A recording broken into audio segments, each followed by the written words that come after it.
Ano raw? Oh, tapos, C3H8, klase. Sabihin nyo na magkakunawaan ng pagkat. Hindi ka pupunti sa question ng Basta ikaw gagawa nito. Tapos, nag-all ka na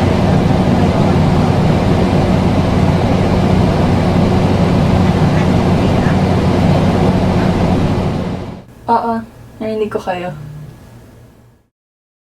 Hindi ako bingi. Naririnig ko kayo. Sana'y naririnig nyo rin ang boses ko. Ayon kina Stinson at Liu, ipinakita rito na ang mga mag-aaral na hard of hearing ay karaniwang nahihirapan sa pakikilahok sa klase.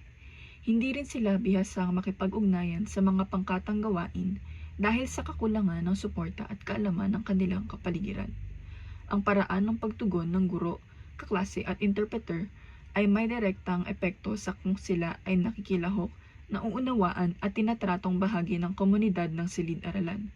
Ang simpleng pagwawalang bahala, maling interpretasyon o kakulangan sa pasensya ay nagiging hadlang sa kanilang pang-araw-araw na interaksyon at pagkatuto.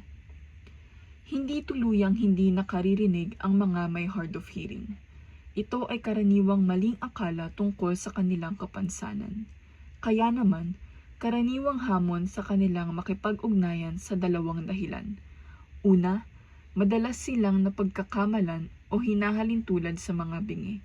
At ikalawa, hindi tugma o hindi sapat ang solusyon na mayroon sa kasalukuyan dahil sa kawalan ng angkop na impormasyon tungkol sa kanilang kalagayan.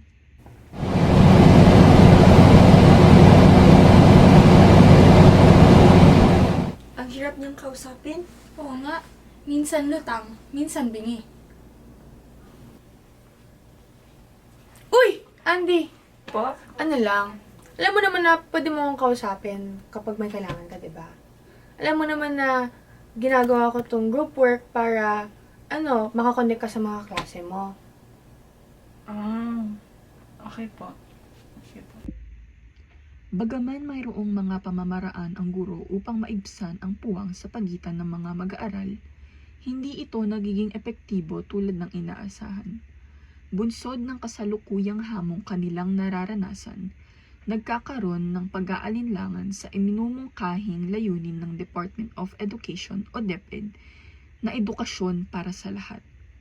Naniniwala akong ang edukasyon para sa lahat ay maisa sa katuparan sa pamamagitan ng kolektibong pananagutan ng mga mag-aaral, guro at administrador ng paaralan, kung saan napakikinggan ang hamong nararanasan ng komunidad na hard of hearing, kasabay ng makatwirang aksyon na tutugon sa puwang na naidudulot ng kanilang suliraning nararanasan. So class, tandaan niyo lang na H2O product at CO2 product. Kasi linear H2O lang. Triple zero. Andy! Nakikinig ka ba? Po? Ulitin mo nga sinabi ko. Ano po yun? Yung sinabi ko. Ano sinabi ko? Kung Ha? nakikinig ka talaga, ano sinabi ko? Hindi ko po alam eh. Ayon sa pagsusuri ng akademikong tagumpay ng mga hard of hearing na mag-aaral, sinasabi rito na nahuhuli sila kung ikukumpara sa mga mag-aaral na maayos ang pandinig. Ayon sa mga guro, ang komunikasyong epektibo at aktibong pakikilahok sa klase ay may positibong ugnayan sa academic achievement ng mga hard of hearing na mag-aaral. Ang mga guro ay nagbigay ng mataas na grado sa 69% hanggang 81% ng mga estudyante sa academic competence at ipinakita ng pag-aaral na may mga makabuluhang estratehiya sa silid-aralan tulad ng pagbibigay ng malinaw na komunikasyon at paggamit ng interpreters upang matulungan ang mga hard of hearing students na makilahok at magtagumpay sa mga klase. Ayon naman sa pagsusuri ni Stinson at Liu, binibigyang diin ng resulta na ang mga hard of hearing ay hindi nangangahulugang lubusang walang pandinig. Marami sa kanila ay hard of hearing na may natitirang kakayahang makarinig, ngunit nangangailangan ng espesipikong estratehiya sa komunikasyon tulad ng eye contact, mas mabagal at malinaw na pananalita at visual cues. Naririnig nila tayo. Naririnig niyo ba ako? Kapansin-pansing mayroong puwang sa pagkakaunawa tungkol sa kalagayan ng mga may hard of hearing. Hindi pagtataas ng boses ang solusyon para sa kanilang problema, kung hindi pag-unawa. Hindi nangangahulugang lubusang wala silang pandinig.